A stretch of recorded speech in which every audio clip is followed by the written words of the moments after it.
There in 2014. They ain't done yet either. I'm trying to save that building for the other side of the aisle. It'll be just as big. It's in the middle, but we'll get a longer look at it there. There's the one you climb up the top. And you might feel a bump in a moment, so why would that be? We'll look at the ferry port on the left, see those old brick structures. Well, that's by the early 19th century. Well, the Hudson was still pretty quiet. The East River was where the action was at first. But the action quickly shifts over here and all gets a lot busier when we dig a little ditch across New York State called the Erie Canal. We lost the port, we didn't lose that mindset, not right away. So we lose the port in the 1960s where the world goes to container shipping, and that needed deeper water than it got in the Hudson. So the port of New York has effectively moved out into New Jersey, to Newark and Elizabeth. When that happened, well, but now we're looking at the sea. So now we're building giant building complexes. It wasn't open rail yard for over 100 years. We're building parkland, we're still industrial. We're building residential buildings where previously no one wanted to live. And we're taking elements of the old industrial waterfront and repurposing them. So the Chelsea Piers complex on your left now, all about cargo shipping up through 1982. Now that is restaurants, sporting facilities, see the big cage with the netting with this guy's little box at the back of that cage. They're going to be trying to hit this boat with golf balls, so watch your heads out there. So you say that. And they still shoot law in order, SVU in there. And now we're making new seasons of law in order. Because we figure we still got like 3 bushes in Central Park, we haven't stuck a body under yet, so we're not done. So I came back to Louis last year, February 1st, after a brief respite. Oh God, it was over 2 years. Thanks, Phil. Looks different. But like Rick Van Winkle, the things here not here when I checked out. And that's a big one. See the white pegs sticking up out of the water. Those are the ports from Little Island. New have been built by the White Star Line for big invested ship, the Titanic, which remember, never got here. So bad luck to use the pier. Very bad luck for the White Star Line. They probably went out of business, but they sold their stuff. Cunard Shipping bought the pier. They did nothing with it for 3 years, because you know, bad luck. After 3 years, bad luck's got to be done. They send one of their big fancy boats over to Europe and say, we're going to sell that pier to receive it when it gets back. Well, Lusitania never made it back, so never used the pier. And the pier is basically gone. We kept a piece of it like a relic. We like relics. We're going to see a lot of relics on this tour. Now, when I say this was the port of New York, I mean both sides, and that's a different state on the right. Hoboken, New Jersey, on your right now, is a big part of the port of New York. Hoboken is not a big place. We call it the mile square city. Fair assessment of Hoboken's actual size. You have Starch just north of the hill where you have the Stevens Institute Technology. It ends with that train station with the clock tower. That's it. Middle of here, it's House, not East, that's how we say it in New York. What we used to call Houston Street, North Street, that's what we call it in 1811, when that was the northernmost street of New York City. See, this city literally starts at the bottom, at the southern tip of Manhattan. And the Dutch colonial city of New Amsterdam only made it to Wall Street. That's half a mile, 10-minute walk up the aisle. The English take over for over 100 years, but their city, New York, only made another half mile up. We run them out. We're still doing things the old-fashioned European one-street at a time way. By 1811, we lived up to that. 1811, we mapped the wilderness, at least declare where all the streets would go at once. And Manhattan's from an Indian name, meaning land of many hills. So we mapped all the hills, practically every tree. And then we looked at that map, ignored the hills completely, did straight lines, right angles, pasted, numbered it. That's a great plan, but the grid, you get stuck in a tunnel in traffic, everybody dies. And that would be bad. So that's the solution. Those towers circulate the air, bad or out, good or in, not saying it's fresh down there, but ain't gonna kill you, it makes it possible. Now take a look up and to your left, and you should see one World Trade Center. Yeah, there it is. And that's the official name. You can call it Freedom Tower if you like, but officially it's one World Trade Center. And officially the height includes the antenna mast on top, which gives one World Trade Center full official height of 1,776 foot tall. That is symbolic. When you see the Statue of Liberty, she'll be holding a plaque. What does the plaque say? July 4th, 1776. That's the date of the Declaration of Independence. That's considered the birth of this country. That's the meaning of the height, which does not make it the tallest building in the world. It is not. But you can always win a record if you know how to. No twins in a new design. But if you look at number 1, if you do what most people in Chicago would like us to do and ignore the antenna, yeah, they got some issue with that, but we won the ruling. But they're always asking, you know, what's the rule? Well, that was the same height as the Twin Towers. The base is twice as big, and see the diagonal lines on number 1? It's all meant to suggest the 2 4-sided Twin Towers coming together into one eight-sided structure. But let's look to the right to Jersey City, much tinier immigration center. By the time my father's side comes over in 1910, 1911, that was through Ellis Island. That was my grandparents on my father's side. They came from Ukraine, the part of Ukraine, the part of the Austrian Empire, never Russia. But they came here under pretty frantic circumstances. They were just married, just had their first kid, then my grandfather ends up here suddenly. That's why. But he had to find a job right away to send for the rest of the family. But he knew nothing about this country, he knew no one here. But he got through El Town, he got to short that. But as the numbers grew, it's becoming more, controversial. And state-run facilities like Castledorf were seriously over. She's wearing green today. That's not her original color. That's a copper statue. When she opened in 1886, she was the color of a brand new penny. Stick a brand new penny out by saltwater's turn pretty green, pretty fast. That's patina, which protects the metal. And the metal's not very thick. You take 2 pennies and press them against it. That's as thick or as thin as the metal ever gets. Yes, how's that blow over in this windy harbor? The same Eiffel who later did the Eiffel Tower. Now the Statue of Liberty was a gift project, to be honest. But the people of France liked the idea. They raised the money, built the statue in its entirety in France, broke it down, shipped it over. Now over here, we the people, we had to pay for the base. Our government decided to finally accept the strange gift, and they threw this other island we have in the harbor with a fort we built for the War of 1812 but never used. The fort's still there, the very bottom level of the base, the star shape, that's Fort Wood. But above beyond the fort, lightening the world, a personification of the American ideal of liberty as a Roman goddess, standing triumphant over slavery. Her back foot crushing a chain representing the chains of slavery. This is all conceived in the wake of the American Civil War. She's showing that triumph to the whole world, the spikes of her crown shining out to the 7 seas, the 7 continents. She looked at the statue meant, and that's what the artist intended. But now the statue has another meaning, one that the artist did not intend, one that many people did not perceive at first. The one person.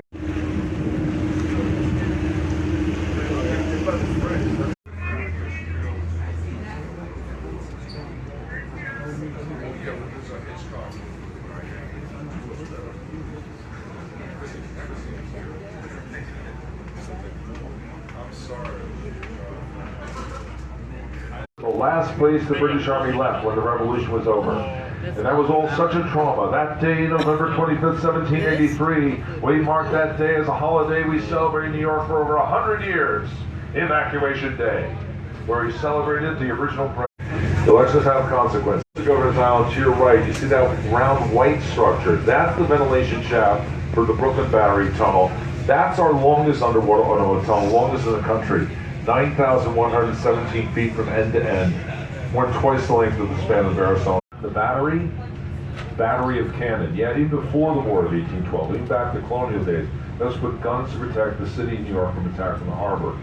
You walk around Lower Manhattan in the financial district, you are walking the street of New York City. It was a much smaller New York City, only about a square mile. Town starts moving up the aisle. And as things move up, they move out. And by 1850, not a single person was living on Wall Street anymore. And that's the case till the 1990s. But when everything moves out, you don't move the money, don't touch the money. And the old there becomes the financial district more by default than by design. It is standard with like London, Paris, any other old city that started small. But here's the catch. We move out, we're happy to move out. Monday morning, we gotta move back. Because finance has always been, still is, the biggest employer in New York City, and all our trends are based on dragging people from wherever they move to, back to the old neighborhood, back to work. Really, just look at the subway map. As all roads lead to Rome, most subways lead to the financial district. As a broad-ranging New Yorkers that work here, you'd be surprised.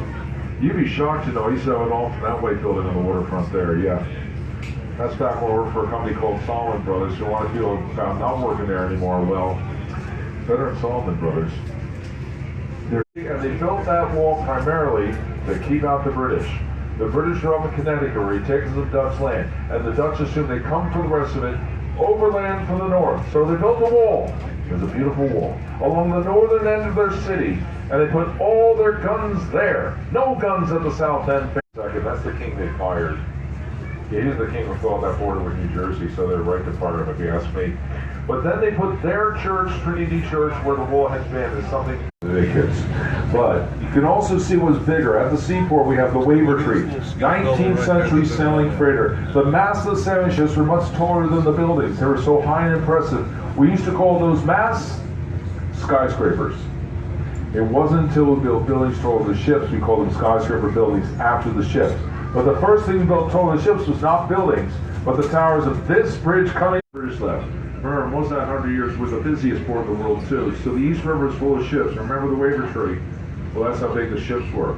So any bridge that went over the East River had to go in one giant leap, so the skyscraper masts of the sailing ships could fit underneath. And no one could build a bridge this long and this high until someone invented something now we take for granted. And that's the steel cable that holds up the Brooklyn Bridge. The man who invented steel cable in the mid-19th century, John the was best to hide the city. Before this bridge was done, we're building our first skyscraper buildings using steel girders built taller. Steel cables come over elevators and builds for people safely. We break through the 5-story limit because of steel technology first used and proved by the Brooklyn Bridge. But Brooklyn Bridge is what makes this whole city possible. And as time goes on, we learn to trust the steel more. Because next, we're going to go on this blue bridge, and that's the Manhattan Bridge. And you're going to see right through the towers of the Manhattan Bridge. So you might think, well, that can't be as strong as the Brooklyn Bridge. Buses, and look at that. Subway trains can go over the Manhattan Bridge.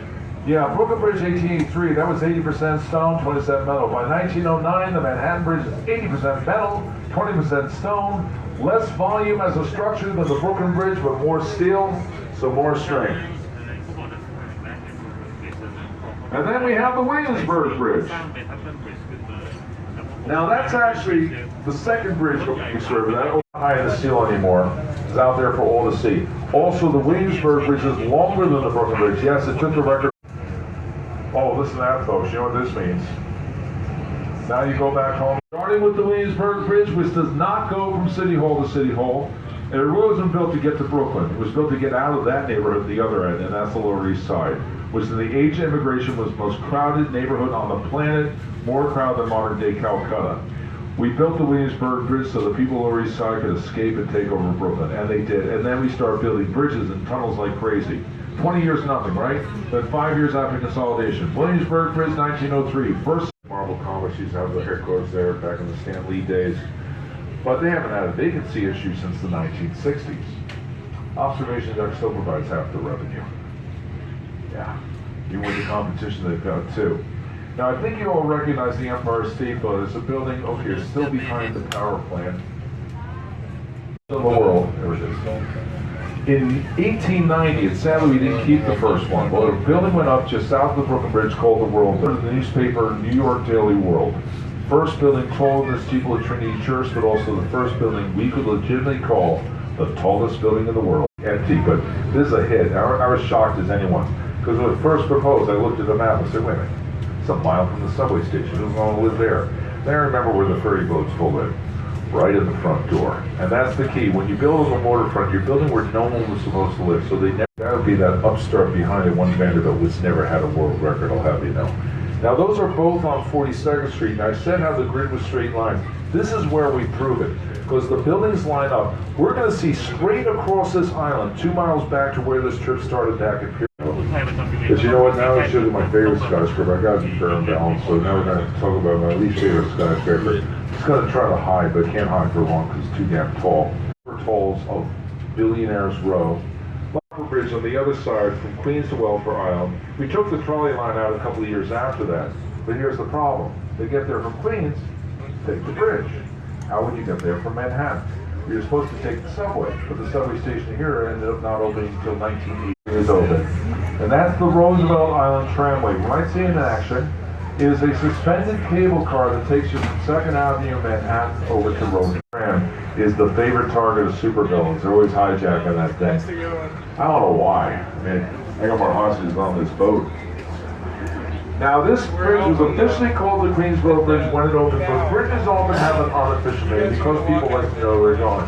So when people were heading to getting the honor, that was the thing you were getting. It was like a curse. I think it's just our way of finishing them off. But look at this faith and seal. Yes, these buildings coming up on your left are cantilevered over the FDR Drive. Is where you find the New York Lying-In Hospital, and that's the maternity hospital of great renown. I would argue the most significant site on this entire tour, because that is where on May 22nd, 1963, I was born. And that day, the city held a ticker-tape parade in my honor. Well, that's where the historians get confused, though. I could not attend my own parade. I was just born, so I had some astronaut hold my seat. Now they're doing a parade for him. Any questions, comments? Don't be shy. What's the name of the sushi place? Let's see. Never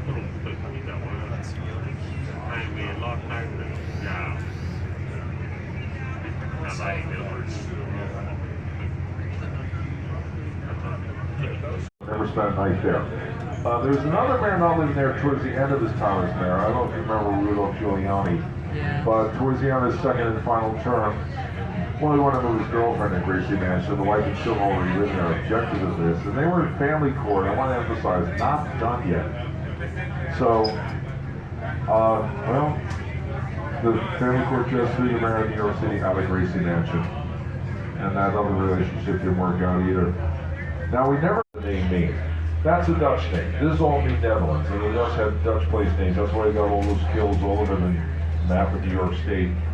Now the thing is, when the British took over the Dutch surrendered. It was peaceful. The Dutch got to stay, and they're actually still among us to this day. And while the British have their own ideas for some place names, more often than not, they just anglicize the Dutch names. Like Greenwich Village is not named after Greenwich, England. That was Grendick, a Dutch settlement before the British anglicized the name. But when the American Revolution ended, well, that was not peaceful. Evacuation day meant, oh, you like this? We're going to keep doing it until it works, but it never really has. Now, you're not going to see the housing you built for the rich on the waterfront, because that's not where you build housing. You see a nice high school there. But you go in not too far, you see some of the nicest housing ever built in Manhattan. Built for the rich, but the rich didn't show up, and the bottom fell out of the real estate market, taking down the whole economy with it. It's kind of like what happened in 2008, but back then they used fussy words like recession. This is called the Panic of 1907. But in that panic, one guy kept his head. His name was Philip Payton. He was an entrepreneur selling and renting his own people. Word gets out in the black prison, there's a place for home where you can live, and actually with cheaper than other places in the country, and better as well, with nice housing. And it starts slow, but it builds and builds, so you get what we call Harlem becomes the possible black center for the world. Now, there's some historians try to confine the Harlem Renaissance to 20s and 30s, and that's certainly a high watermark, but I don't think you can confine it. For one thing, there's elements of it is today, but also Philip Payton was like a generation before that. And the symbolism was early too. Already by World War situation, there were half of the medal of the war in Apollo Theater, which is one of the big events today, but it's the one that survived. It's come back from COVID, and it's just now a major expansion too. And they're still doing amateur night on Wednesday night. But now look over the right. This is our first look at the Bronx. Now, I'm not going to sugarcoat it. It's not a great had to go there the first night. You know, I was talking about how bad the waterfront of Manhattan used to look. This gives you some idea. And we're going to see where they're improving it along the way, but we're like a generation behind where Manhattan is, and we're at that point where things get worse before they get better. But we are working. It doesn't last too long, let's say a little dispute with the locals. But after he was gone, nobody else was up here for a while. So where are you going? Oh, I'm going to the Bronx is prime. The Bronx is really here. I understand we had over 300 companies making pianos in the early 20th century. Everyone had a piano. I mean everyone. I have an old one-bedroom apartment. There's a one-fitted piano if I got one in there. We call it a piano wall. Yeah, everyone had. We're down to one company in Queens. Steinway still neighborhoods anymore. They've been replaced by new housing. And we're still looking at a pretty grungy waterfront, but you see where new things are going up. This waterfront's going to get better looking before we're done looking at. But also appreciate, we're just looking at the outer fringe of the Bronx here. Bronx is a big place. Geographically, it's the size of Paris. And already 25% of its acreage is parkland of one sort or the other. And that includes like Pelham Bay Park, which is the biggest park in all the 5 boroughs, 3.5 times the size of Central Park. But Van Cortland's a bigger park than Central Park. Though when the Yankees started in New York, they weren't known as the Bronx Bombers. They weren't even known as the Yankees. Okay, this part of the history is obscure, so you start to see peeking out there. So they moved up here in the early 20th century from Baltimore, and they got a stadium up in Washington Heights, the next neighborhood up. And when you see Washington Heights, it'll be obvious why they were known then as the Highlanders, the hilly up there. The thing to remember is by the 1940s, New York City was blessed with 3 terrific baseball teams. So the Yankees are doing better than ever. Giants are still doing well. Look at Dodgers finally doing well. We don't need to talk about their early history either. But they kept doing well so much that through the 40s and most of the 50s, by the time you got the World Series, you've been 1, if not 2, New York City teams. But the other 2 teams, strong as they were, are always in the shadow of the Yankees. So first was the Dodgers, like Brooklyn, 1957 for Los Angeles. Less than a year later, the Giants lead the Polar Bears for San Francisco. Then we're down to 1 team. That's not enough for New York. So a couple of years went by. We created a new baseball team. The New York Guys are doing regular walking tours. There's no secrets, no shame. You still have the brochures. That's the Cross Bronx Expressway. They don't let you walk on the highway. Although heavy traffic might be faster. But I wonder, like this bridge, which I call the other Washington Bridge, because yes, it's confusing. We have two bridges named after the same person. But it's the older 1885 Washington Bridge. That's walkable too. And I'll tell you, every other bridge we've gone under is walkable out of Manhattan. Yeah, this is where Manhattan really lives up to its name of Land of Many Hills. Because there are streets in Washington Heights so steep the sidewalks have staircases. I mean, I saw it. And the original grid plan project. Let's enjoy this bit of pastoral glory here. I'm going to take a break on the mic, and I'll get on by the last bridge on the Harlem River and get back. But meanwhile, Ephraim's at the bar waiting to serve you. Snack bars below. I'll be going around. I'm Andy. I'm the tour guide. We're in the green shirt that says tour guide. If you got any questions, comments, don't be shy.